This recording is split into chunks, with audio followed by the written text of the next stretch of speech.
Dover, a tiny port city nestled on the coast of Kent, England, was never where Ratcher Kumar imagined he would call home. The gray waves roared against the rocky shore, carrying the salty tang of the sea mixed with the smoke from the old ships docked at the harbor, a constant reminder that this was a land of coldness and distance. In the dilapidated apartment he rented near the harbor, a run-down building with stained, damp walls and windows that creaked whenever the wind blew, Ratcher, a 40-year-old Indian man with a weathered face, lived a quiet, almost invisible life among strangers. Once a promising engineer in Mumbai, where he dreamed of soaring bridges and skyscrapers, he was now just a shipyard worker, his hands calloused from long days wielding hammers and grinding iron in the factory, with a clanging of metal drowned out any remaining hope in his heart. But amidst all that brokenness, there was a light that no darkness could extinguish. Annie, his 10-year-old daughter, with her brown eyes sparkling like lost stars and a smile as radiant as the rare sunlight piercing through Dover's thick fog. Their small apartment contained nothing but old, worn-out furniture, a battered wooden table, a few rickety chairs, and a faded rug that Annie often sat on to draw. But to her, it was a whole world. That afternoon, like any other, Annie sat on the living room floor, her small legs crossed, coloring a picture of Dover Harbor. Large ships loomed on the water. The lighthouse stood tall amidst the fog, and the waves surged, all rendered in her clumsy but spirited strokes. "Dad, I want to draw the big ship you work on, too." Annie looked up, her clear voice echoing in the cramped space, her eyes lit with simple joy. Ratcher, standing by the small stove with a tarnished fish frying pan, paused, turned to look at her. He smiled a gentle smile, tinged with unspoken sadness, and walked over, bending down to stroke Annie's glossy black hair. "All right, but you have to finish your homework first," he said, his voice deep and warm, trying to hide the weariness in his heart. Annie nodded, her smile widening on her round face, then continued drawing, her little tongue peeking out in concentration. Those were the moments Ratcher treasured, even though life in Dover was never easy for him. Every day, as he walked through the narrow streets to the factory, he felt the cold stares from his white neighbors, people who never hid their discomfort at seeing an Indian man like him in their neighborhood. Filthy immigrants, coming here again, he heard them whisper behind his back, their voices as sharp as knives cutting through the air. Once, a middle-aged woman stood in front of her house, hands on her hips, pointing at him as he pulled out the garbage. "Why don't you people stay in your stinking country? You're not welcome here."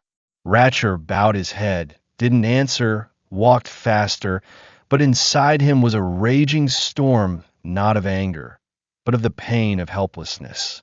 He didn't want Annie to grow up in a world where she was looked at with such contempt, but he knew he couldn't change that, at least not right now.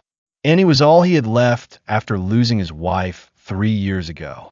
She, the gentle woman who used to sing lullabies to Annie every night, had passed away from a cruel cancer, leaving Ratcher with an unfillable void. He had sold everything in Mumbai, left his homeland hoping that Dover would be a place where he and Annie could start over.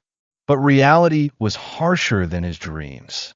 The job at the factory wasn't enough to pay the rent, and the meager wages barely covered food. Annie didn't have many friends. The children in the neighborhood often avoided her, perhaps because of her brown skin, perhaps because they heard their parents whisper, "Don't play with that immigrant kid." But Annie didn't seem to care, or at least she never said so. To her, the world only needed her dad and her drawings. That afternoon, as the sunlight faded behind the thick fog, a rare friend of the family stopped by Jamal, a young black man living in the apartment next door. Jamal, about 25 years old, thin with sad eyes, was a manual laborer working at the harbor, where he was often called derogatory names like Black Monkey or Leech by his white colleagues. Even so, Jamal always had a gentle smile when he saw Annie. He came in, holding a bag of sweets, a small gift he had saved from his meager earnings, and placed it in front of her. "For the princess," Jamal said, his voice warm, making Annie giggle and clap her hands with delight. "Thank you, Jamal," she exclaimed, opening the bag of sweets and sharing one with him. Then they both sat down to look at her drawing. Ratcher stood from afar, watching them, his heart warmed by Annie's innocence and Jamal's kindness, a fellow victim, also pushed to the margins of society because of his skin color. But that joy didn't last long. As Jamal took Annie outside to show her how to draw more realistic waves, a group of neighborhood kids appeared, holding stones and shouting hateful words. "Stinky black guy, go back to your country," the biggest kid in the group yelled, throwing a stone that hit Jamal's shoulder. Annie screamed in fear, and Jamal quickly pulled her inside, trying to shield her as more stones flew. "Don't play with that immigrant kid. She's as dirty as that guy," another kid shouted, their laughter echoing like a chorus of hostility. Ratcher rushed out the door, his heart pounding, his hands trembling with anger. He wanted to scream at them, to protect his daughter and his friend, but he knew it would only make things worse. "Go inside." "Annie," he said, his voice choked, pulling her into the house while Jamal stood there, wiping a small trickle of blood from his shoulder. "I'm sorry, Ratcher," Jamal whispered, his voice broken. "I didn't want Annie to see this." Ratcher placed his hand on Jamal's shoulder, shaking his head. "It's not your fault. It's them," he said, but inside him was a storm, the helplessness of a father, a friend, a human trapped in an inescapable prejudice. When Jamal left, Annie hugged her dad's legs, her eyes filled with tears. "Why do they hate Jamal, Dad?" "He's nice," she asked, her voice small, as if afraid of the answer. Ratcher knelt down, hugged her, trying to find words to soothe her young heart. "Some people don't understand kindness, sweetheart. But don't be afraid. Dad will always protect you," he whispered, his voice trembling, not knowing that his promise would soon be tested by a cruel fate.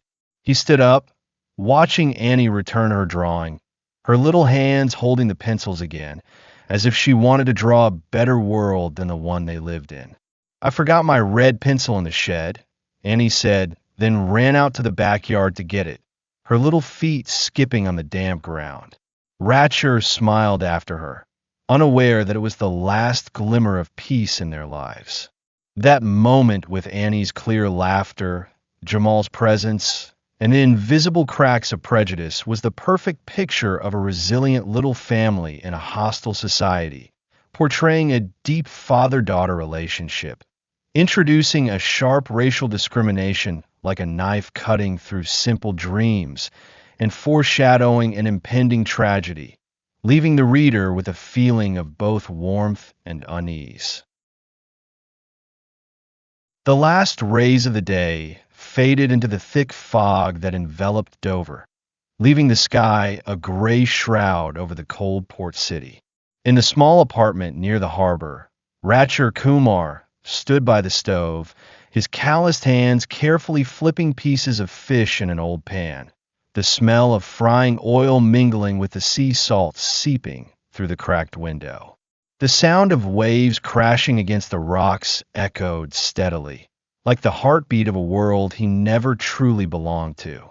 Annie, his 10-year-old daughter, whose smile was the only flame that warmed his heart, had just left the living room with her unfinished drawing of the harbor to run to the backyard for her red pencil. "I'll be right back, Dad." Her clear voice rang out, a sweet melody cutting through the silence, and Ratcher nodded, smiling at the small figure skipping through the doorway. He didn't know it was the last time he would hear her voice, the last time his light was whole before being swallowed by darkness. Just a few minutes later, as he turned off the stove and set the pan down, a sharp sound tore through the peace of the evening, a short, panicked scream, erupting from the backyard like a knife stabbing into his heart. Ratcher froze, his breath catching in his chest, the spoon in his hand clattering to the floor with a dry clink. Annie? He called, his voice trembling, but only the wind answered, whistling through the cracks of the house like the whisper of a terrible omen. He rushed outside, his bare feet hitting the cold, damp ground, his heart pounding as if trying to break free from his chest. In the dim light of the old street lamp hanging overhead, he saw a sight he would never forget. Annie lay motionless on the ground, her small arms outstretched as if reaching for something lost, bright red blood flowing from a deep wound on her head, spreading into a small pool on the dark earth. Nearby, a few steps away, a tall figure in a black coat was fleeing, rushing through the broken wooden fence and disappearing into the night towards the harbor. Annie! Ratcher screamed, his voice breaking in the air, filled with pain and despair.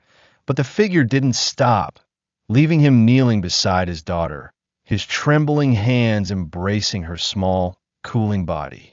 He didn't remember how many times he screamed, how long he called Annie's name, only that his cries blended with the sound of the sea, forming a wordless symphony of pain.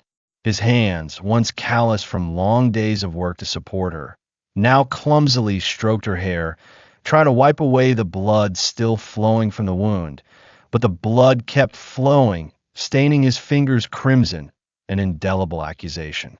"Sweetheart, open your eyes. Look at Dad," he whispered, his voice breaking, tears falling onto Annie's face, mixing with blood and dirt. But she didn't answer. Her bright eyes, once sparkling like stars, were now closed, imprisoning the light he loved most in eternal silence. He held Annie close, her small body as light as a dry leaf, and in that moment, Ratcher felt his whole world collapse, as if the ships in the harbor had sunk to the bottom of the sea, taking with them every dream, every hope he had ever had. Neighbors began to appear, silent figures standing behind fences, whispering to each other, but no one dared to approach. A middle-aged man, who had once scolded him for leaving his garbage cans in the wrong place, muttered to his wife, probably got into some mischief. "These immigrants don't know how to raise their kids." Ratcher heard, but he had no strength to react. The pain had swallowed every other emotion within him. He only held Annie, murmuring prayers he had heard his mother recite when he was a child in Mumbai, hoping for a miracle to bring her back. But no miracle came.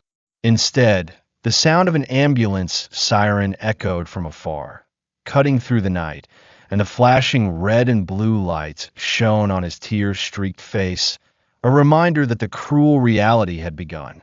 The police and paramedics arrived quickly, but for Ratcher, everything happened as in a slow nightmare. They pulled him away from Annie, placed her on a stretcher, and a man in a white uniform shook his head at his colleague. No signs of life. Those words stabbed his heart again, but he couldn't scream, couldn't cry anymore. He just stood there, his eyes empty, watching them cover Annie's face with a white sheet. Police Officer James Carter, a tall man with a cold face and a monotonous voice, approached him, notebook in hand. "What happened here, Mr. Kumar?" Carter asked, but his tone was not one of concern, but of blatant suspicion. Ratcher tried to answer, his voice hoarse with tears. "I heard a scream. She was lying here. I saw someone running away through the fence, towards the harbor." But Carter sneered, a contemptuous smile that Ratcher had seen too many times from people like him. "Are you sure, Mr. Kumar? People like you often imagine things," Carter said, his voice sarcastic, tapping his pen on the notebook as if this was just a minor inconvenience. Ratcher clenched his fists, trying to stay calm. "I saw him. A man in a black coat. She didn't fall, she was attacked," he shouted, pointing towards the fence where the figure had disappeared. Carter looked in the direction he pointed, then turned back, his eyes cold. "We'll check the scene, but it looks like she fell from that shed roof," he said, pointing to the low wooden structure that Annie used to climb to admire the view. A tragic accident. Kids get into mischief. Ratcher shook his head, tears welling up again. No, she was very careful. And look here, these scratches on her arms. He pulled up Annie's sleeve, pointing to the red streaks of blood on her small arms, as if she had tried to resist something. But Carter only glanced at them, then shrugged. Kids get scratches when they play. Don't make a fuss, Mr. Kumar. You don't belong here anyway. Those words were like a punch in Ratcher's face. He wasn't just refusing to investigate, he was denying the truth he had witnessed with his own eyes, simply because he was an immigrant, an Indian who didn't belong in the world that Carter and people like him considered their own. I want you to find the one who did this. Ratcher shouted, his voice breaking, but Carter stepped closer, leaned down, looked straight into his eyes, his voice dropping to a threatening whisper. Listen, Mr. Kumar, if you keep insisting on this fantasy story, we'll review your visa status. Do you want to be deported? Think carefully. Ratcher stood frozen, his breath ragged, his hands shaking uncontrollably. He wasn't just refusing to help him, he was using his power to silence him, to crush the pain of a father who had just lost his child. As the police and ambulance left, taking Annie's body away in a cold black bag, Ratcher knelt on the ground where she had lain, his hands clawing at the earth as if trying to hold on her last warmth. The sound of the sea still echoed steadily, but now it was no longer the heartbeat of the world. It was the echo of pain, of injustice, of a promise of protection that he couldn't keep.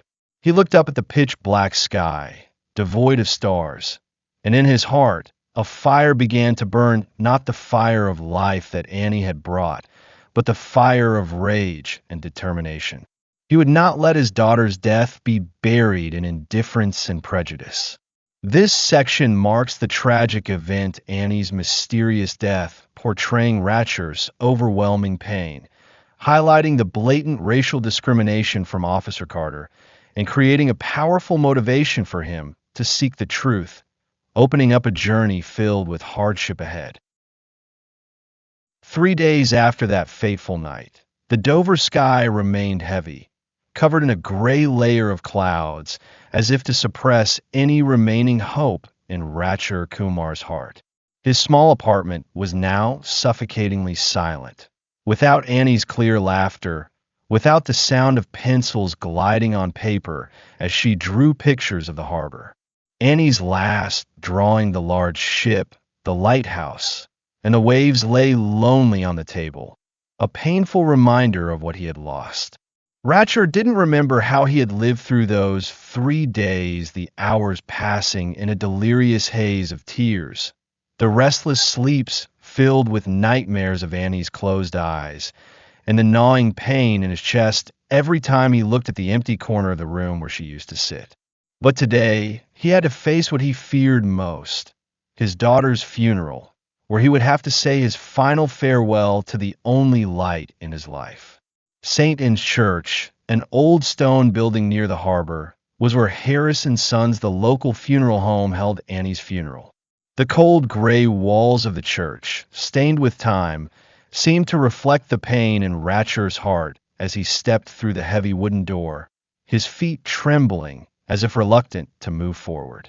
Inside, the space was bathed in the dim light of flickering candles, the scent of incense mingling with the old wood, creating an atmosphere that was both desolate and suffocating.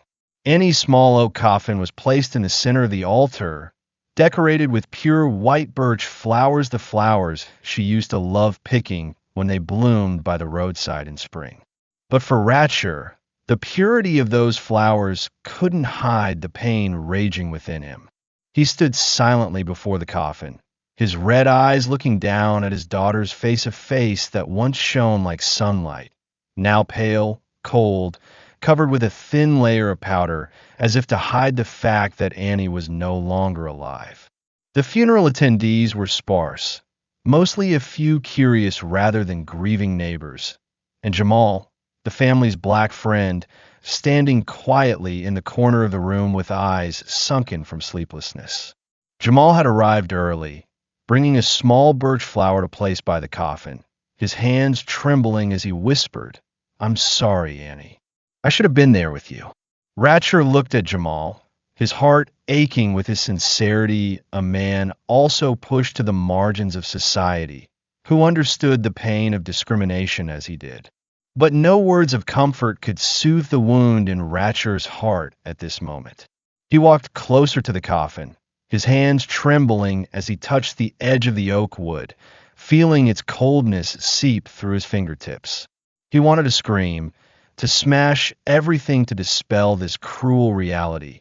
But he couldn't. He could only bend down, place a kiss on Annie's forehead, whispering, "I'm sorry, sweetheart. Dad couldn't protect you." But then, in that moment of pain, something made his heart skip a beat. As his lips touched Annie's forehead, he noticed a strange sensation. Her skin was not only cold, but also had a small, round bruise just below her neck, hidden under the thin layer of powder that the funeral staff had applied. Ratcher was stunned, his hands trembling as he pulled down the collar of the white dress they had dressed Annie in, and the bruise became clearer, a small needle mark, as if someone had injected her. His heart pounded, his breath quickened, and he began to look more closely. Under the hem of the white dress, he found dry mud clinging to it. Not the clean mud from his backyard, but a pitch-black mud mixed with sea sand, something that could only come from the harbor. And then, as he pulled the hem of the dress up a little higher, a small piece of torn black fabric fell out, not belonging to the pajamas Annie had worn that night, nor from this dress. These details stabbed into his mind like knives, igniting a fierce wave of suspicion amidst the sea of grief. Annie didn't fall, he whispered to himself, his voice breaking, his eyes wide as if trying to find answers from his daughter's forever silent lips.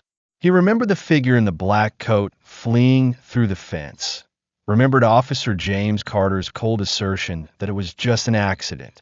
But these marks, the needle mark, the harbor mud, the torn fabric, were not signs of a simple fall. They were voices from beyond the grave, whispering to him that Annie's death was not fate, but a hidden crime. He turned to Mr. Thomas Harris, the funeral director, a tall man with a cold face and sharp eyes, standing near the altar in a glossy black suit. "Why is there a bruise on her neck?"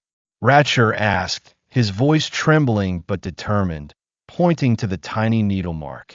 Harris glanced at it, then shrugged, his voice as monotonous as if he were asking about a broken object. "We changed her clothes to make her look nicer. The bruise is from handling the body. It's normal. Don't ask unnecessary questions, Mr. Kumar." But that answer didn't reassure Ratcher. It only made the fire of suspicion within him burn brighter. "Then what about this mud? And this piece of fabric?" He continued, his voice rising, holding the torn fabric up to Harris's face. "She didn't go to the harbor that night. She was just in the backyard. Who did this to her?" Harris stepped closer, his eyes narrowed, his voice dropping to a threatening whisper. "Listen, Mr. Kumar. People like you should be grateful that we even held a funeral for her. Don't waste my time with these stupid questions.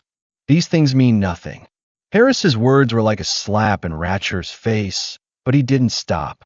He heard two funeral home employees whispering in the corner of the room, their voices low but clear enough for him to hear. "Hurry up with these cases. These immigrants never check. They just know how to cry." Another guy sneered, his voice full of contempt. "Yeah, who cares about this brown kid? Finish early and we can take a break." Those words poured fuel on the fire in Ratcher's heart. They were not just contempt, they were an affirmation that Annie's death, to them, was not worth caring about, simply because she was the child of an immigrant, an Indian who had no place in their world. Jamal, standing nearby, heard and stepped forward, placing a hand on Ratcher's shoulder, his voice hoarse. "Don't let them shake you, Ratcher. I believe you something's not right here." But Ratcher couldn't answer. He just stood there, his eyes fixed on Annie's body, his heart torn between the pain of losing his child and the anger at the injustice. He bent down again, stroked Annie's glossy black hair, whispering, "Dad will find the truth, sweetheart. I swear."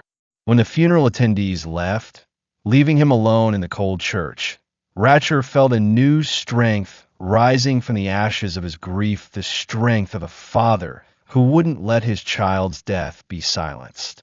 The unusual signs on Annie's body, the needle mark, the mud, the fabric were not just clues, but a cry for help from his daughter, urging him to overcome racial discrimination and indifference to find answers. This section portrays Ratcher's overwhelming pain at the funeral, ignites fierce suspicion about Annie's death, highlights the racial contempt from Harrison's sons, and lays the foundation for his journey to seek justice, with Jamal's support as a small light in the thick darkness. The night after the funeral, Dover was shrouded in pitch-black darkness, not a single star visible in the sky, as if the entire universe had turned its back on Ratcher Kumar. The small apartment near the harbor was no longer a refuge, but a living tomb, where every corner, every object screamed of Annie's absence. The wooden table where she used to sit and draw was now empty.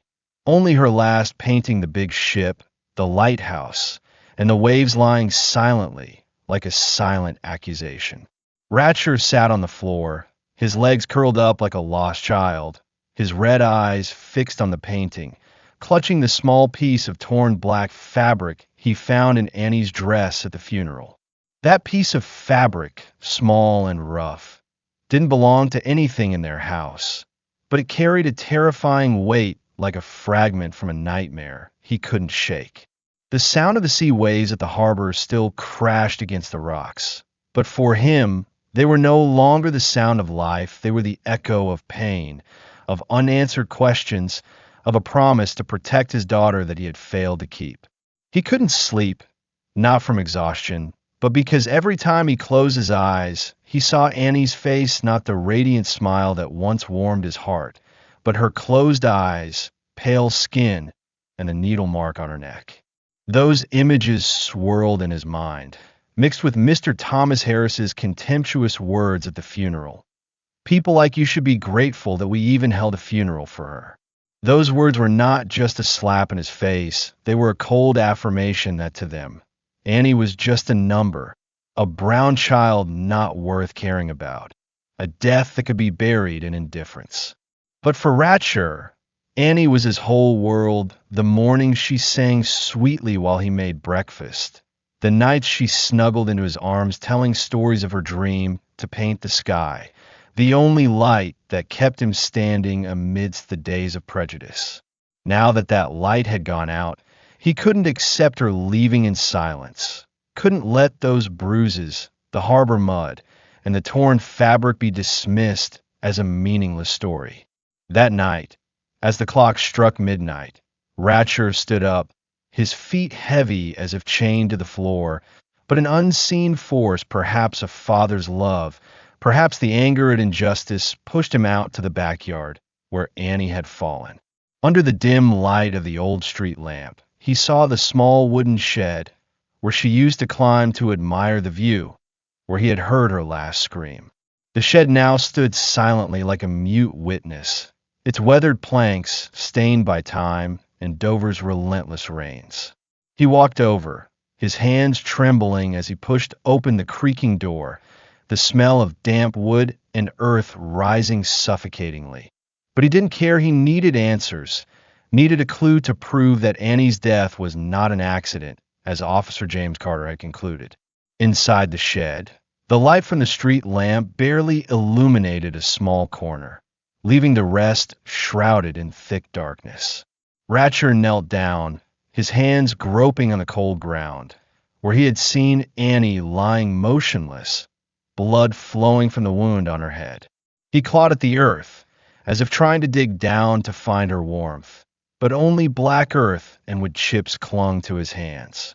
Tears welled up again, falling to the ground in small drops, and he whispered, "Annie, where are you? What do I have to do to find you?"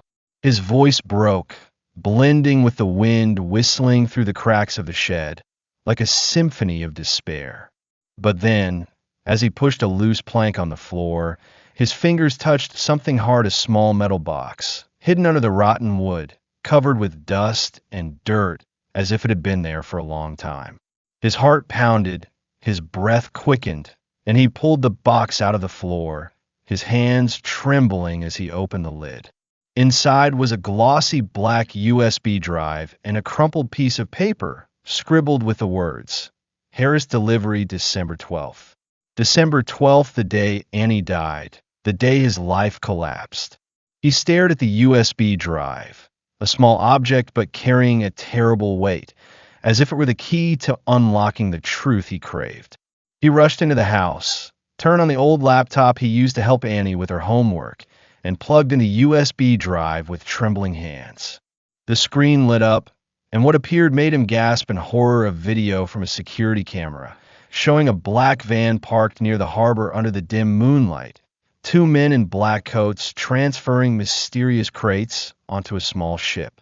The sound of the sea waves in the video mixed with their whispers. Hurry, don't let anyone see. And then, at the end of the video, a small figure appeared, Annie, in her familiar pajamas, standing from afar watching, her curious eyes wide open. A man spotted her, shouted, "She saw us," and rushed towards her, raising something in his hand, before the screen went black. Ratcher sat frozen, his breath stopped, his eyes wide with horror. The video ended, but the image of Annie in that last moment was etched in his mind like a knife. "No, no," he whispered, his voice breaking, tears flowing uncontrollably. He rewound the video, watching it over and over, each time tearing his heart apart a little more. Annie didn't fall from the shed roof. She had accidentally witnessed an illegal activity, perhaps drug smuggling, and was killed to silence her. The bruises, the harbor mud, the torn fabric all made sense. All were traces of a crime he had been forced to believe was an accident.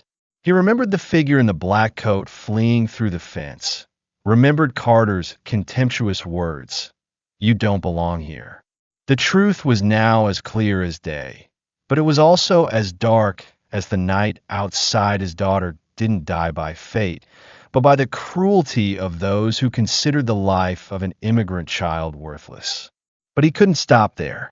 The whispers from the coffin at the funeral echoed in his head. Get that USB. Burn the body if necessary, like a warning that the perpetrators wouldn't give up. If they knew Annie had recorded the video, they might come back to erase all traces, even her body. That thought sent a chill down his spine, but it also ignited a fire of determination within him. He wouldn't let them touch Annie again. He stood up, his hands still trembling, and took the small wireless camera he had bought to record Annie's playtime in the backyard. With the care of a father who didn't want to hurt his child again, he decided to place it in Annie's coffin, a crazy act, but necessary. He couldn't go straight to the police. Carter had shown they wouldn't believe him, wouldn't care about someone like him. He needed evidence, something strong enough to make them listen.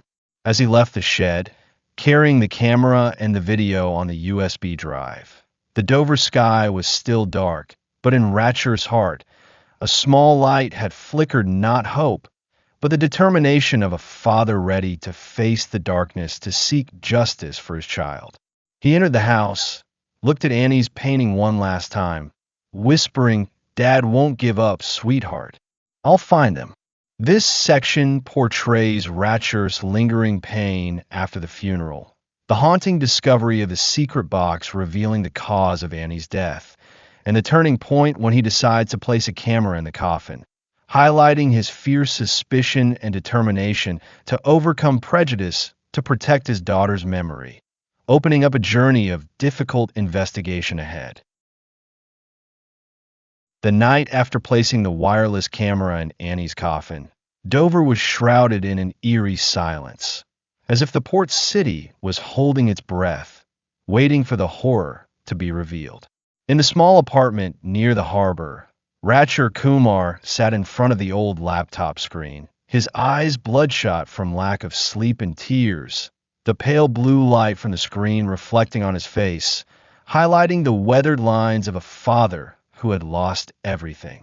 The sound of the sea waves outside still crashed against the rocks, but for him, they were no longer just the echo of pain, they were the heartbeat of a truth hiding, waiting for him to bring it to light. The camera he hid in the lining of Annie's coffin, an act he knew was crazy. Even offensive was not a choice, but a desperation. After discovering the video in the secret box, with images of Annie being attacked for witnessing illegal activity at the harbor, Ratcher no longer trusted the police, no longer trusted anyone but himself. He needed evidence, something strong enough to break through the wall of indifference and prejudice that had buried his daughter's death in darkness. He sat there, his hands trembling on the table, his breath ragged like a cornered animal. The laptop screen displayed only a solid black the darkness inside Annie's coffin, where she now lay still under the cold earth of Saint and Cemetery. He had sneaked back to the cemetery after the funeral, in the thick darkness, digging up the thin layer of soil above the coffin just enough to place the camera, then covering it back up as if nothing had happened. The act sent shivers down his spine. He felt like he was violating his daughter's resting place. But he told himself this was the only way to protect her, to keep his promise to find the truth. "Annie, forgive Dad," he whispered as he placed the camera, his voice lost in the wind whistling through the tombstones. Now, sitting in front of the screen, he waited, not knowing what he expected, not knowing if this decision would bring answers or just another wound to his heart. Time passed slowly, each second like a knife slicing into his mind. The clock on the wall ticked, blending with the pounding of his heart in his chest. He stared at the screen, his eyes wide, not daring to blink, as if missing a moment would mean losing his last chance to understand what had happened to Annie. Her drawing still lay on the table beside him, the red crayon strokes of the big ship, now imbued with a different meaning. It was no longer Annie's innocent dream, but a sign of a dark secret that had taken her life. He gently stroked the drawing, his trembling fingers touching her last strokes, and tears welled up again, silently falling onto the table like unstoppable raindrops. "What did you see, Annie? Why did they hurt you?" He whispered, his voice choked, as if she could still hear him from afar. Then, at 2 a.m., when the deepest darkness enveloped Dover, a sudden sound came from the laptop's speakers, a sharp screech, like an electric saw cutting through wood, making Ratcher jump, his heart almost stopping. He leaned closer to the screen, his breath quickening, and saw the coffin shake slightly, not an illusion, but a real shake, as if someone was touching it from the outside. The dim light from a flashlight shone through a crack, piercing the thick darkness, and then two voices rang out, clear, cold, and terrifying, like knives stabbing into his mind. "Hurry, get out before someone suspects," a deep, hoarse voice said, the voice of someone familiar with cruelty. "This kid's causing trouble, even in death. We have to get that USB." Mr. Harris said, "Don't let that Indian guy find it." Another voice replied, higher but full of contempt, with a sigh as if this was just a troublesome task. Ratcher trembled, his eyes wide with horror, his hands gripping the edge of the table until his knuckles turned white. He saw a gloved hand reach into the coffin through the crack, searching around Annie's body, the rough fingers touching the small body he had once held in his arms, stroked her hair every night. "Give her another dose to be sure," the deep, hoarse voice continued, and a syringe flashed under the flashlight, the sharp needle piercing Annie's neck right where the bruise he had found at the funeral was. "These immigrants never get treated nicely, the cops won't care," the other guy sneered, his tone as if this was a joke, a self-evident truth that everyone accepted. Then another voice rang out, closer, as if standing right above the coffin. Harris said, "Burn the body, if necessary." Don't leave any traces for these brown people to dig up. Those words burned into Ratcher's mind, turning his pain into an uncontrollable rage. He screamed in his head, his hands slamming on the table, tears mixing with the cold sweat running down his face.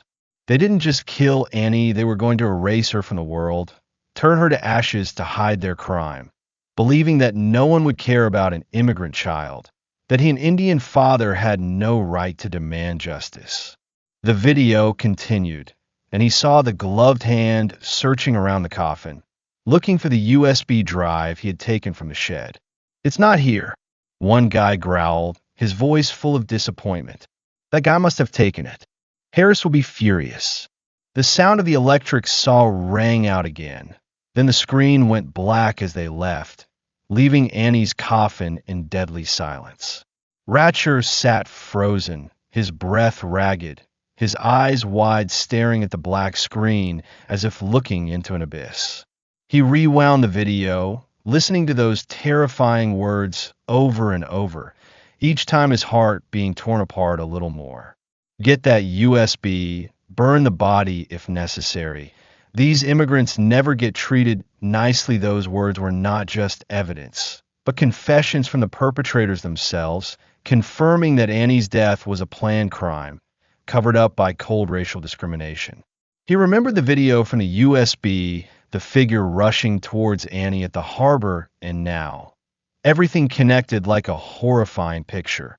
Annie had accidentally witnessed Harris and Sons' smuggling operation, and they killed her to silence her, then staged it as a fall from the shed roof. But they didn't stop there. They were going to cremate her body to erase all traces, to ensure that no one, including him, could find the truth.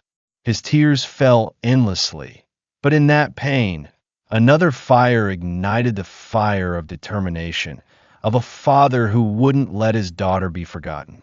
He stood up, his hands trembling as he copied the video from the camera to the USB drive, then emailed it to himself, afraid that if he lost it, he would lose his last chance to seek justice for Annie. He looked at her drawing on the table, the red crayon strokes of the big ship now like a cry for help from his daughter, urging him to act. He remembered Jamal's words at the funeral. "I believe you, something's not right here." Jamal was right, and now Ratcher knew he couldn't stop. He had to face Harris and Sons, the ones who killed Annie and tried to erase her from his life, despite the racial discrimination blocking his way.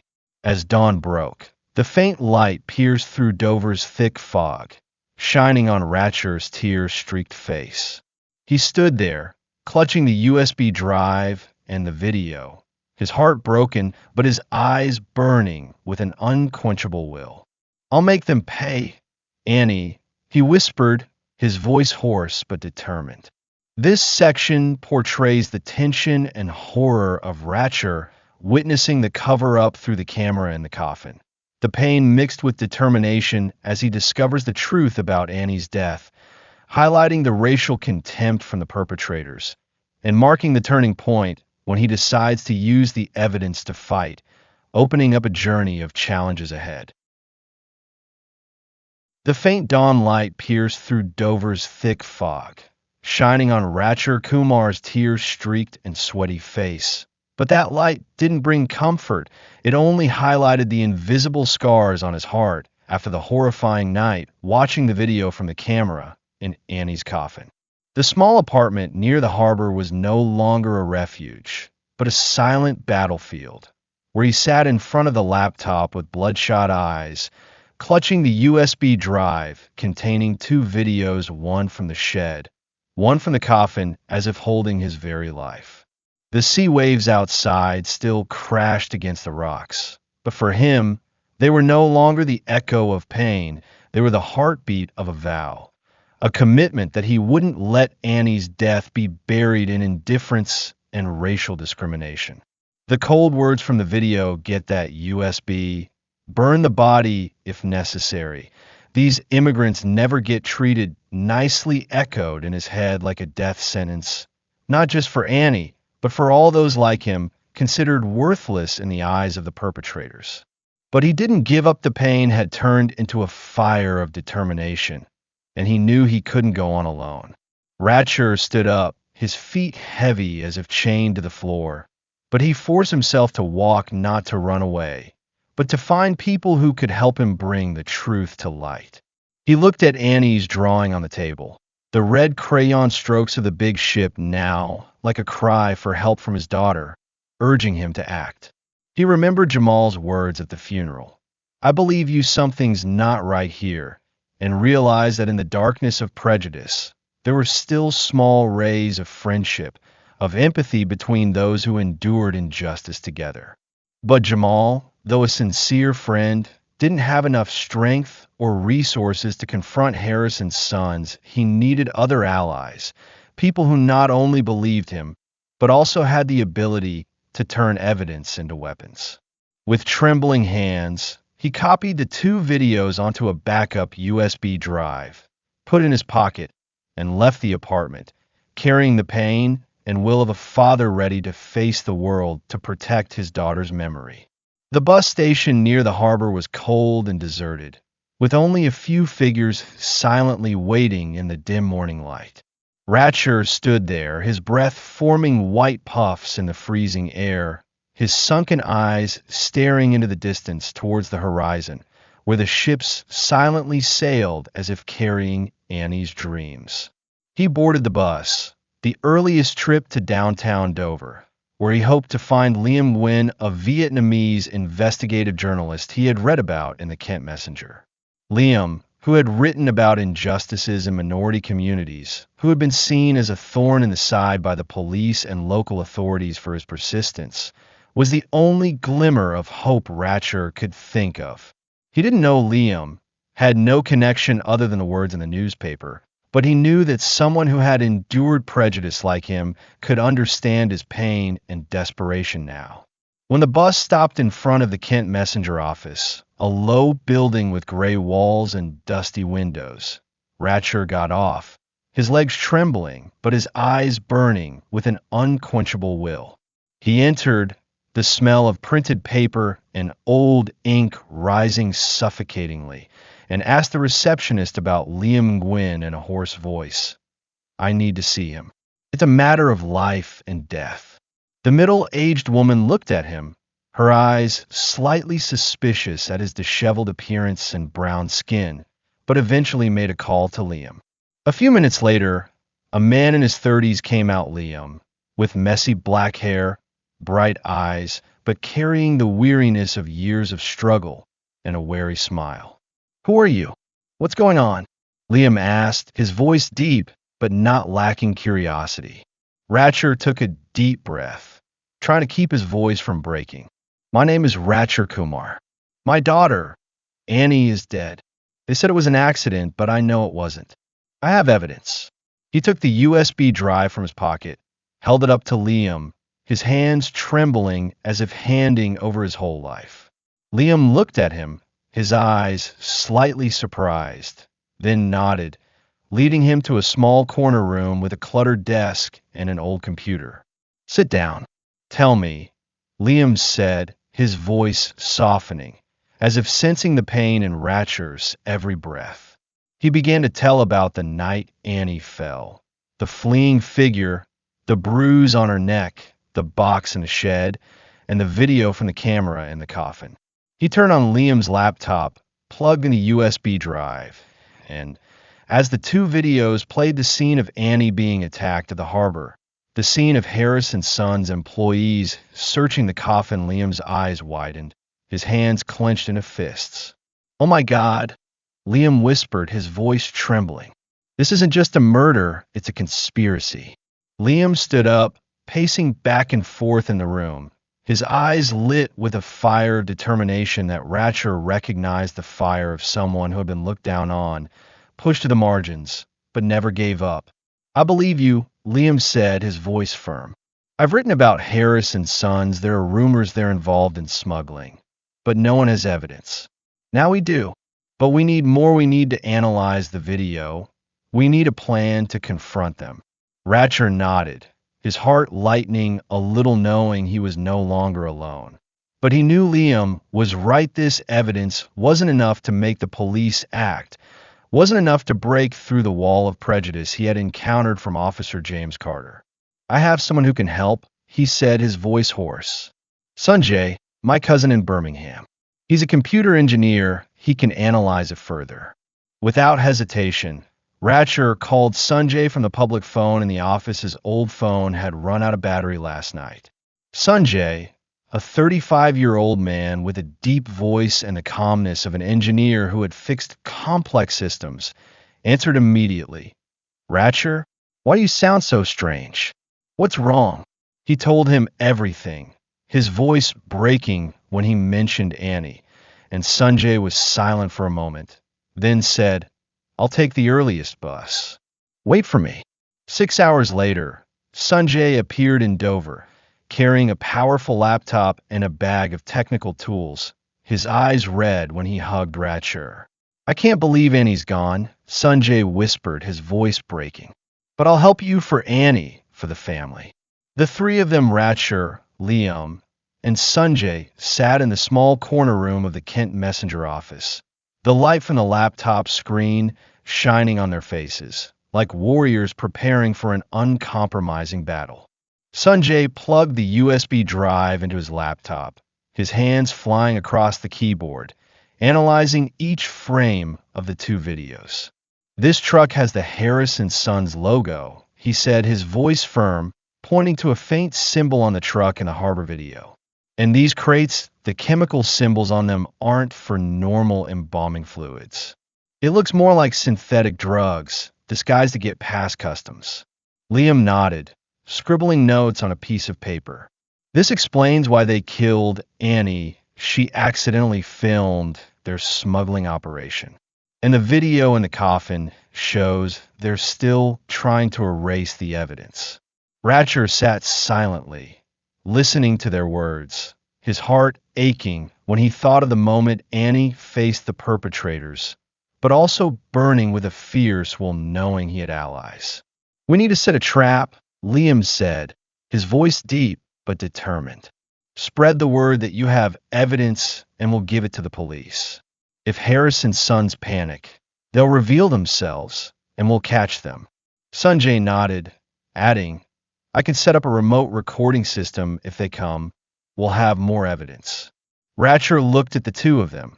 His heart warmed amidst the pain, not from hope, but from the solidarity of those who had been oppressed by prejudice, now standing with him to seek justice for Annie. He nodded, his voice hoarse. "Do it. For Annie." This section portrays Ratcher's transition from solitary struggle to collective effort. The pain mixed with determination as he finds allies in Liam and Sanjay, highlighting the solidarity between minority communities in the face of prejudice, and marking the turning point when they plan to confront Harris & Sons, opening up the climax ahead. Night fell over Dover like a thick black curtain, obscuring all light, leaving the port city in a heavy silence broken only by the growling sea waves at the harbor. In Ratcher Kumar's small apartment, the atmosphere was suffocating, not from the winter cold, but from the tension tightening his every breath. After planning with Liam, Gwyn, and Sanjay, he had spread rumors through his acquaintances at the shipyard that he had evidence of Annie's death and would give it to the police the next morning. It was a trap bait to lure Harris & Sons, the ones who killed his daughter, out of hiding in a panic. But now, as darkness enveloped the apartment, Ratcher sat alone on the old wooden chair, clutching the USB drive containing two videos, one from the harbor, one from the coffin, as if holding Annie's very soul. He knew the risks of this plan, knew that the perpetrators could come at any time, but he had no other choice. He had to face them, had to protect the truth he had traded his broken heart to find. Annie's drawings still lay on the table, the red crayon strokes of the big ship now like a small, smoldering fire in his heart, reminding him of his promise to his daughter. Dad will make them pay. Sanjay had installed a remote recording system in the apartment, a small device hidden under the floor, connected to Liam's laptop at the Kent Messenger office a few blocks away. Liam, with the persistence of a journalist who had faced injustice, had agreed to hide nearby to call the police when the time came. "We only have one chance," Liam had said, his voice deep but determined, before leaving with Sanjay that afternoon. "Be strong, Ratcher. Forani." He nodded, but inside him was a storm, the pain of losing his child, the fear of danger, and the burning rage when he thought of the contemptuous words from Harris and Sons. These immigrants never get treated nicely. Time passed slowly, each tick of the clock like a hammer blow to his mind. He sat there, his bloodshot eyes staring at the door, his breath ragged, his hands clenched until they turned white. The sound of the sea waves mixed with the wind whistling through the broken window, creating a gloomy harmony like a farewell song to his shattered dreams. He remembered the moment Annie fell in the backyard, the figure in the black coat fleeing, and the cold words from the video in the coffin, all like a vortex pulling him into darkness, but also igniting an unquenchable will. He was no longer the helpless father watching his daughter die. He was a warrior, ready to face his enemies to protect Annie's memory, no matter the cost, even his own life. Then, at midnight, when Dover was deep in sleep, a dry crack echoed from the front door, the sound of it being kicked in, resounding in the silent space like a declaration of war. Ratcher jumped up, his heart pounding, his breath caught in his chest. The door burst open, and 3 men entered, their figures tall and threatening under the dim street light shining through the window. The leader, John Baxter, a man with a scarred face and eyes as cold as ice, stepped forward, holding an iron bar, growling. "Give me the USB, you filthy Indian. You think you can fight us?" The other 2, a tall, thin man with platinum hair and a short, fat man with a sinister smile, stood blocking both sides of the door, their contemptuous eyes scanning the small apartment as if it were a pile of garbage. Ratcher stood still, his legs trembling, but his eyes burning with a determination he didn't know he possessed. "Who are you? What did you do to my daughter?" he asked, his voice hoarse, clutching the USB in his pocket. Baxter laughed loudly, a hoarse laugh full of contempt, then stepped closer, the iron bar tapping on the floor like counting the rhythm of his cruelty. "The kid deserved to die. She dared to film me at the harbor. I just did what I had to do. You should have left here a long time ago, you stinking brown skin," he shouted, swinging the bar down on the table, causing Annie's drawing to fall to the floor. The red crayon strokes shattered under his feet like spilled blood. Ratcher cried out, lunging to pick up the drawing, but Baxter punched him hard in the face, knocking him to the floor, blood flowing from the corner of his mouth. "Who do you think you are demanding justice?" Baxter growled, kicking Ratcher hard in the stomach, each kick like a knife stabbing into his pain. "Immigrants like you have no right to live here, let alone cause trouble for me. Give me the USB, or I'll kill you like the kid." The other 2 laughed loudly, their laughter echoing in the apartment like a chorus of evil. Ratcher lay on the floor, his breath ragged, blood flowing down his chin, but he didn't give up. He clung to the edge of the table, pulled himself up, his bloodshot eyes staring straight at Baxter. "You killed my daughter," he whispered, his voice trembling but full of rage. "You think I'll let you get away with it?" He lunged forward, ignoring the difference in strength, punching Baxter hard in the face, causing him to stagger back, blood trickling from his nose. The fight broke out in the cramped space, the shouts and clashes echoing like a symphony of despair and fury. Baxter swung the bar, hitting Ratcher's shoulder, knocking him down again, but he didn't stop. He grabbed Baxter's leg, pulled hard, causing him to lose his balance and hit his head against the wall. The other 2 rushed forward, one punching him in the back, the other pulling his hair, but Ratcher didn't let go. He screamed Annie's name. as if calling her spirit to give him strength. Annie, Dad won't lose, he roared, his voice breaking. And in that moment, he felt a strength that surpassed physical pain, the strength of a father who had nothing left to lose. But then, as Baxter stood up, raising the bar to deliver a fatal blow, the red and blue lights of police cars flashed through the window, the siren wailing through the night. Liam had called the police. As planned, Sanjay's recording system had worked, capturing every word and action of Baxter. The door was kicked open again, and 4 police officers rushed in, guns pointed at Baxter and his accomplices. "Drop your weapons," an officer shouted, his voice stern. Baxter cursed, throwing the bar to the floor, his eyes blazing but with no escape. The other 2 raised their hands in surrender, their faces pale as the police car lights shone on them. Ratcher lay on the floor, blood flowing from his mouth and shoulder, but he smiled a weak smile, full of pain, but also full of victory. He had done it. He had faced Annie's enemies, and the evidence had been recorded. As the police handcuffed Baxter and his accomplices, Liam rushed in from the door, his eyes lit with relief mixed with worry. "Ratcher, are you okay?" he shouted, kneeling beside him, helping him sit up. Sanjay followed, holding the laptop with the recording still running. "We have everything, every word they said, every blow," Sanjay said, his voice trembling with excitement and emotion. Ratcher nodded, his breath ragged, his hand still clutching the USB drive in his pocket. He watched Baxter being led away, who turned to give him a hateful look, but he wasn't afraid. He had won, not by strength, but by persistence and love for Annie. As the police left, taking Baxter and his accomplices, Ratcher knelt to pick up Annie's drawing from the floor, his trembling hands gently stroking the red crayon strokes, now smeared with dust and blood. "Dad did it, sweetheart," he whispered, tears falling onto the drawing, mixing with the dry blood.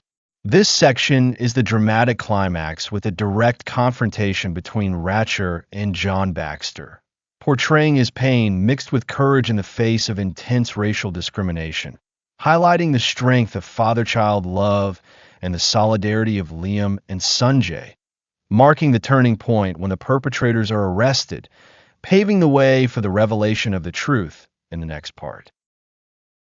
8. Truth under light. Dawn broke over Dover, but the faint light piercing through the thick fog couldn't dispel the bone-chilling cold in Ratcher Kumar's small apartment near the harbor.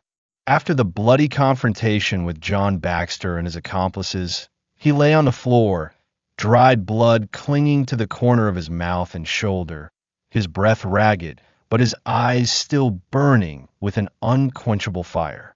The sea waves outside still crashed against the rocks, but now they were no longer the echo of pain or despair. They were the heartbeat of victory, of a father who had faced his enemies to protect his daughter's memory. Annie's drawing, smudged with dust and blood after being trampled by Baxter, lay in his hands, the red crayon strokes of the big ship now like a symbol of resilience, a reminder that he had kept his promise to her. Dad will make them pay. Liam, Gwyn, and Sanjay stood beside him, their faces both relieved and tense, as the police led Baxter and his 2 accomplices out of the apartment in the clinking of handcuffs and hateful curses. Ratcher knelt down, his hands trembling as he gently stroked Annie's drawing, tears falling onto the red crayon strokes, mixing with the dried blood like a final farewell. "Dad did it, sweetheart," he whispered, his voice hoarse, too weak to cry aloud, but each word carried the weight of love and never-ending pain. Liam knelt beside him, placing a hand on his shoulder, his voice deep and warm.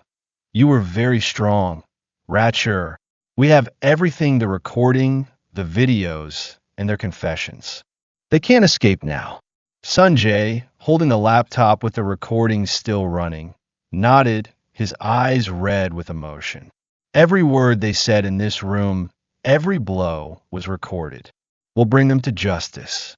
Ratcher looked up, looking at his two friends, allies who had stood with him in the darkness, and his heart warmed amidst the pain, not from joy, but from the solidarity of those who had been oppressed by prejudice, now together bringing the truth to light. The police took Baxter and his accomplices to the station, but Ratcher didn't follow immediately. He needed time to breathe, to feel this small victory before facing what was to come. Liam and Sanjay stayed, sitting with him in the ransacked apartment, with the broken pieces of furniture and bloodstains on the floor, told the story of an uncompromising battle. They'll confess everything, Liam said, his voice firm, scribbling notes on a piece of paper. Baxter isn't the mastermind, he's just a henchman. Harris is the one behind it. Ratcher nodded, clutching the USB drive in his pocket, remembering the words from the video in the coffin. Mr. Harris said, "Don't let that Indian guy find it." He knew Liam was right. Last night's confrontation was just the beginning, and to seek true justice for Annie, he had to face Thomas Harris, the one who ordered his daughter's murder and covered up the crime with cold racial discrimination. The next day, at the Dover police station, a heavy atmosphere enveloped the interrogation room. Ratcher sat behind the one-way glass, his bloodshot eyes watching John Baxter in handcuffs, his scarred face now pale under the fluorescent lights. Officer James Carter, the one who had despised him, who had threatened to deport him, stood outside, his eyes avoiding Ratcher's gaze, as if Ratcher's presence was a silent accusation. Liam and Sanjay had handed over the two videos and the recording to the police, and now, under the pressure of undeniable evidence, Baxter began to confess. He sat there, his hands cuffed, his hoarse voice echoing in the cold room. "I didn't want to kill the kid. She accidentally filmed us at the harbor. I panicked. I hit her with a stick, then injected her with a sedative to knock her out." Harris said, "We had to stage an accident, push her off the shed roof. I had no choice." Ratcher listened to every word, his heart aching as if being torn apart again. He saw again the scene of Annie falling in the backyard, blood flowing from the wound on her head, but now he knew the truth. She didn't fall for mischief, but was killed for accidentally witnessing Harris and Sons' drug smuggling operation at the harbor. Baxter continued, his voice trembling under the pressure of the interrogating officer. Harris ordered the cover-up. He said to inject more chemicals into the body to erase the sedative, and if necessary, burn the body. He said, "No one cares about these immigrants. The police will never investigate for an Indian guy." Those words were like a knife stabbing into Ratcher's heart. But they were also the final piece of evidence he needed, the confession not only of Baxter, but of a system that had disregarded Annie's life simply because of her skin color. Liam, standing beside Ratcher, clenched his fist, his eyes burning with anger. He admitted everything. Liam whispered, his voice trembling. "We have enough to convict Harris too." Sanjay nodded, still holding a laptop, his voice hoarse. "I've sent a copy to Liam. This article will make all of Kent boil." Ratcher said nothing, just sat silently, his eyes fixed on Baxter through the glass, tears silently streaming down his weathered face. He wasn't crying from pain anymore. He was crying because finally the truth had been revealed, because Annie was no longer a name forgotten in the darkness. The next day, Liam's article appeared on the front page of the Kent Messenger, the headline in bold letters, "Murder Conspiracy and Smuggling Under the Shadow of Harris and Sons Funeral Home." The article recounted the entire story: Annie's death, the video at the harbor, the cover-up in the coffin, and the bloody confrontation at Ratcher's apartment.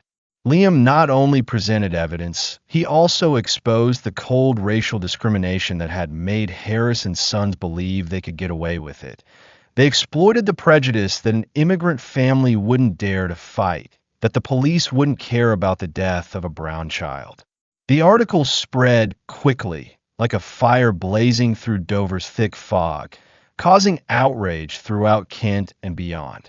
People gathered in front of Harris and Sons' funeral home, holding up signs justice for Annie and stop racial discrimination, their shouts echoing through the narrow streets, drowning out the sound of the sea for the first time since Ratcher arrived here. Under pressure from the public and the press, the police could no longer remain indifferent. They launched a full investigation into Harris and Sons, searching the funeral home and finding evidence of drug smuggling crates containing synthetic drugs disguised as embalming chemicals, just as Sanjay had analyzed. Thomas Harris was arrested at his office, his cold face now pale in handcuffs, his sharp eyes now filled with panic.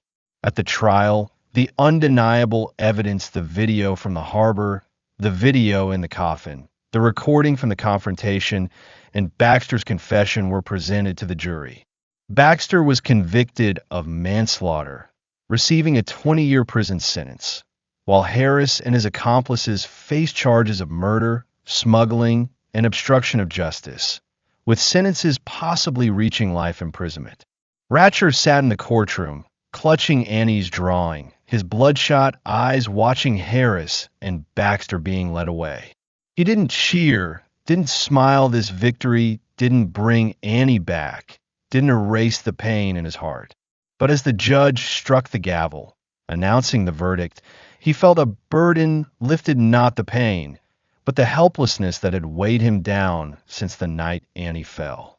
He looked at Liam and Sanjay, his two friends who had stood with him through the darkness, and nodded slightly, a silent thank you. As he left the courtroom, he stepped out into the rare sunlight of Dover, his legs trembling but more steady than ever.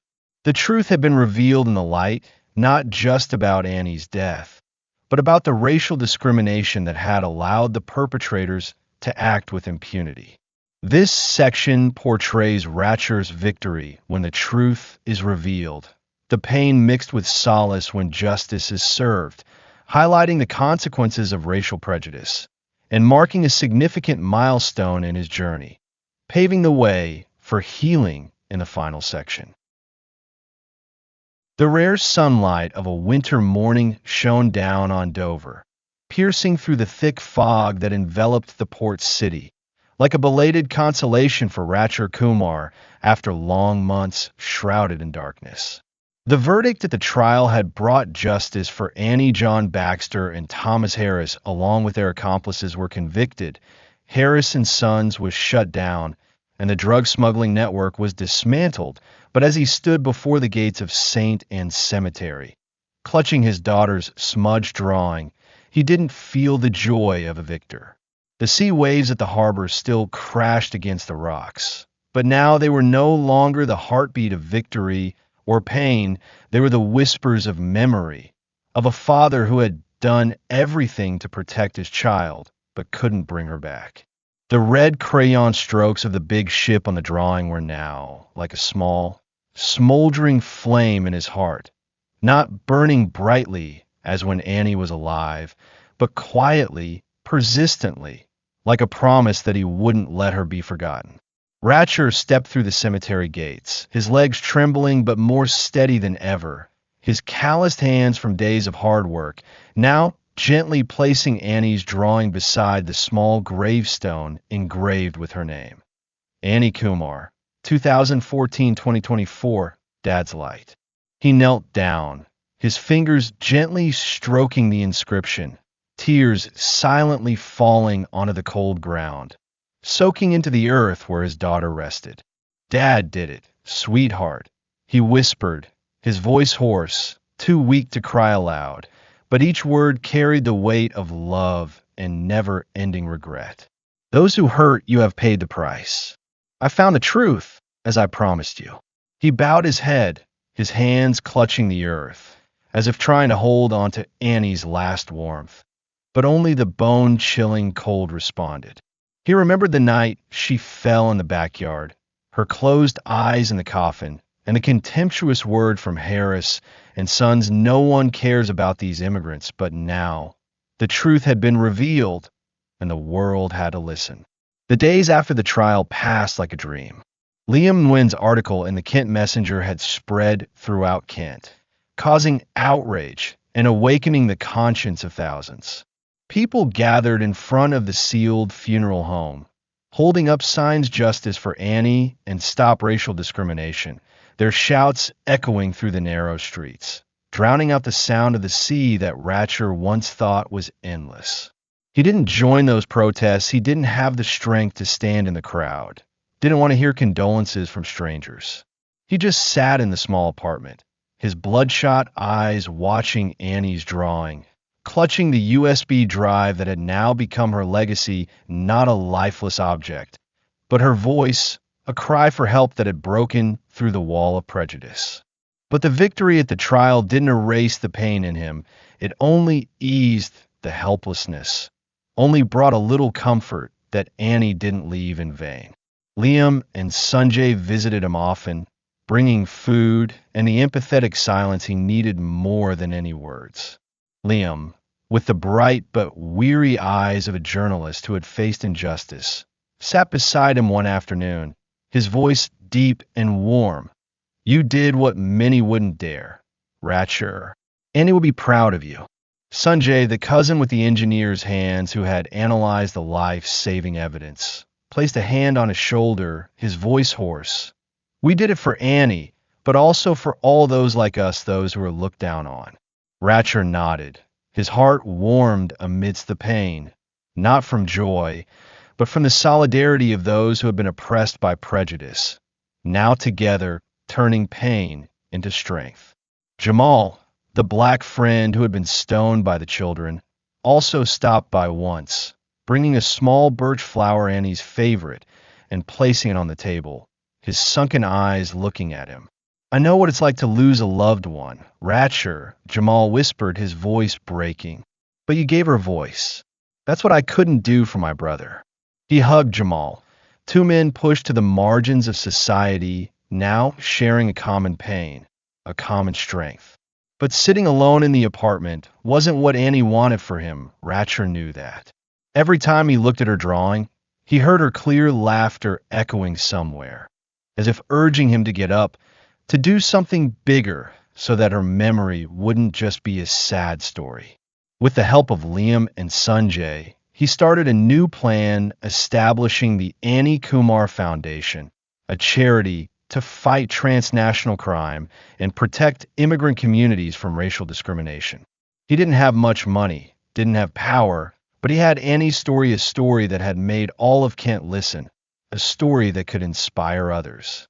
Liam wrote an article introducing the foundation in the Kent Messenger.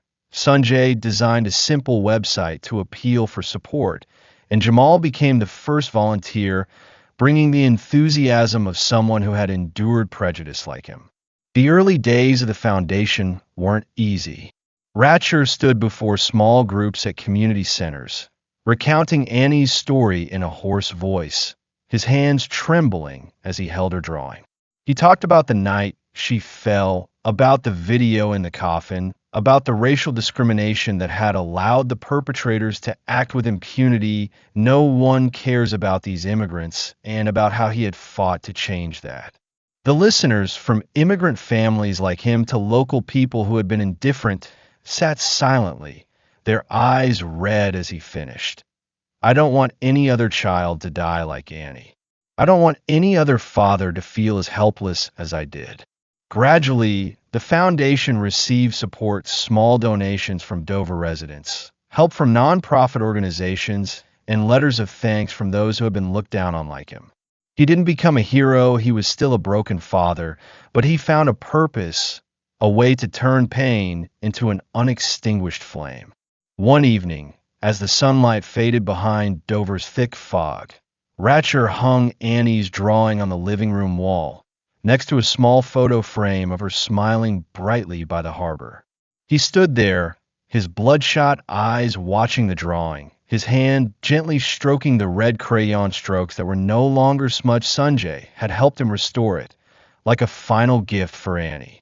"You've saved many people, sweetheart," he whispered, tears rolling down his weathered face. "But this time, They weren't just tears of pain, they were tears of hope, of a father who had found light in the ashes.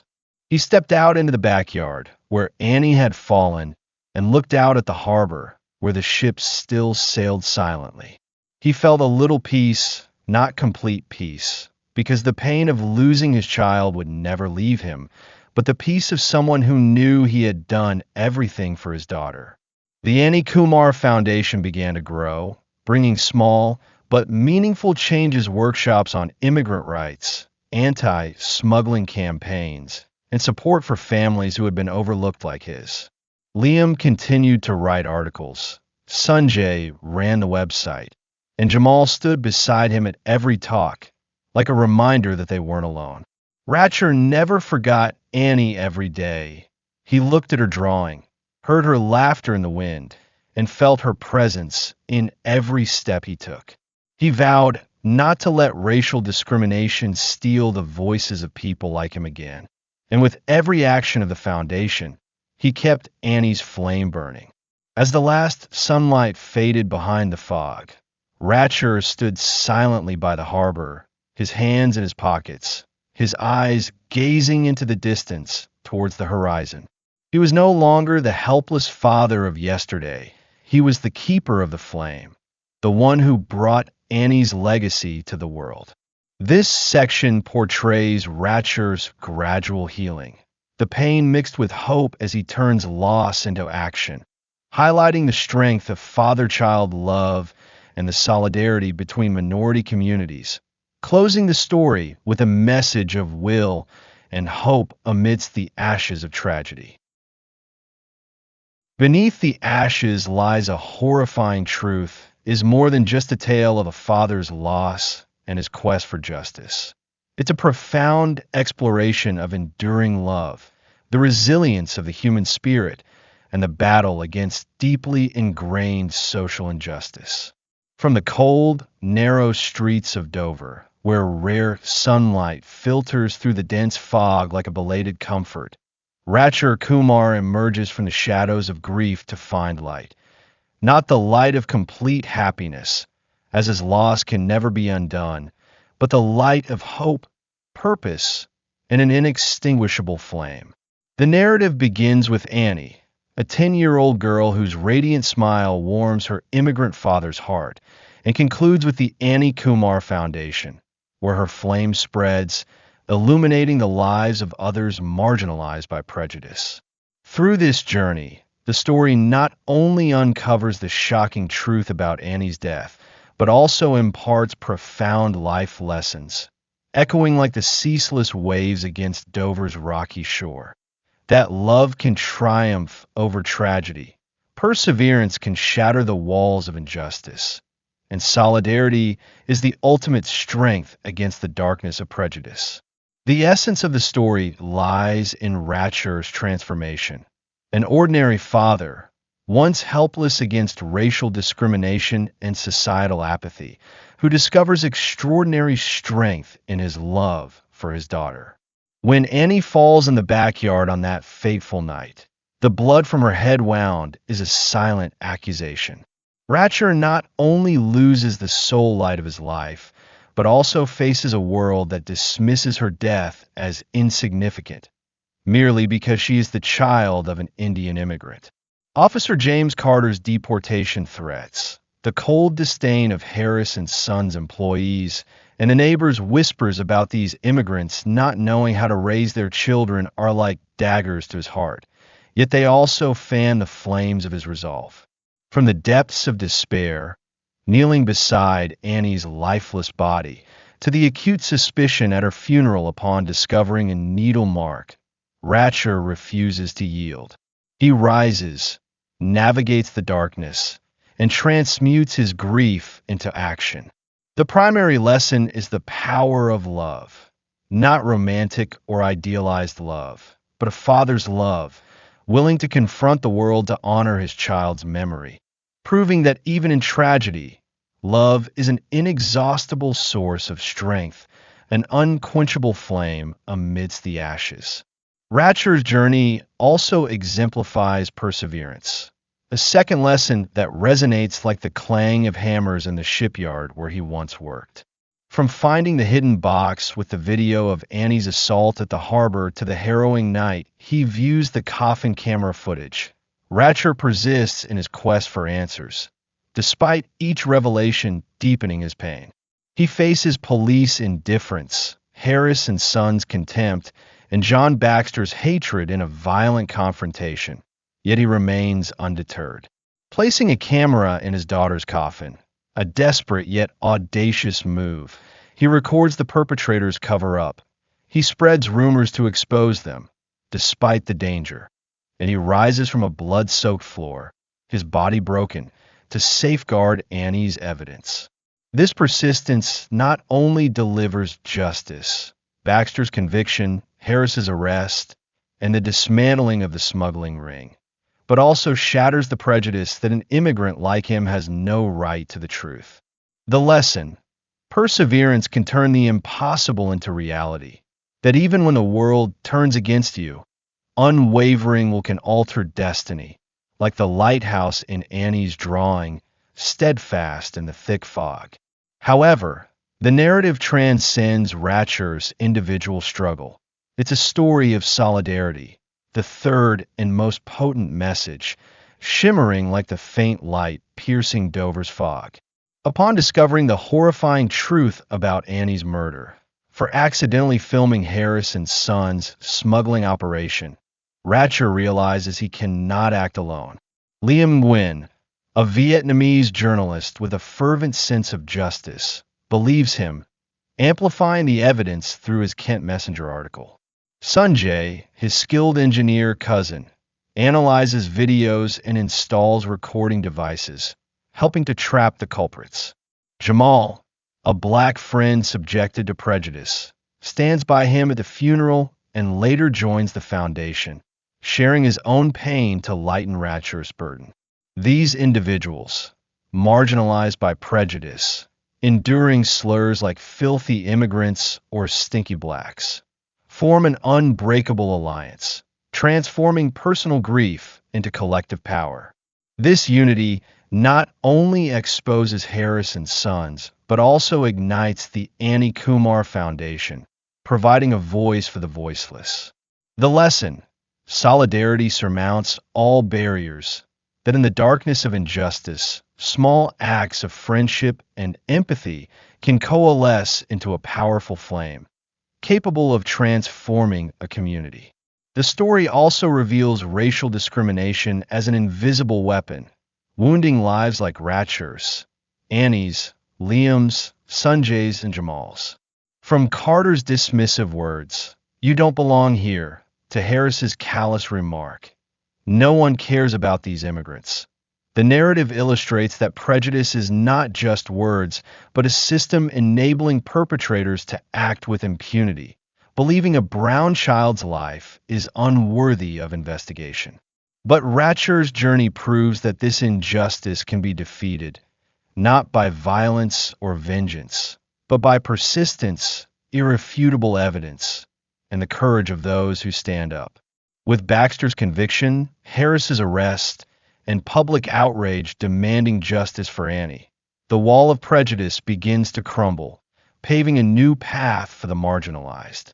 The lesson: injustice, however formidable, cannot withstand the resolve of those who confront it, like the large ship in Annie's drawing, braving stormy seas to reach its destination. Ultimately, beneath the ashes lies a horrifying truth, is a story of healing. Not complete, as the pain of losing Annie will forever be a part of Ratcher, but healing through action, transforming loss into legacy.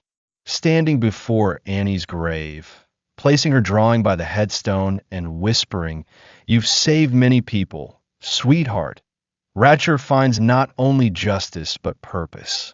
The Annie Kumar Foundation is not just a charity, but Annie's voice, the enduring flame she leaves behind, spreading through workshops, campaigns, and supportive families. Ratcher does not become a hero. He remains a grieving father, his eyes red whenever he looks at his daughter's drawing. but he becomes the keeper of her flame, carrying Annie's legacy into the world. The final lesson: even in tragedy, one can find meaning by turning pain into action, that a legacy lies not in what is lost, but in what is left behind, like the last rays of sunlight fading into Dover's fog, leaving a small but enduring light in the hearts of those who remain. The story concludes with an image of Ratcher standing before the harbor, his hands tucked into his pockets, his eyes gazing into the distance towards the horizon. He is no longer the helpless father he once was, nor the marginalized immigrant. He is the one who transformed the ashes of grief into a flame of hope, a testament that love, perseverance, and solidarity can overcome any darkness. The life lesson from a story is a powerful message. No matter how harsh life may be, no matter how thick prejudice may be like Dover's fog, everyone can find the strength to rise, to fight, and to ignite an inextinguishable flame, not only for themselves, but for those they love and for the world. This section summarizes the meaning of the story through Ratcher's journey, combining lessons of love, perseverance, solidarity, and healing, highlighting the value of human will in the face of adversity, and concluding the narrative with a profound message of hope and legacy.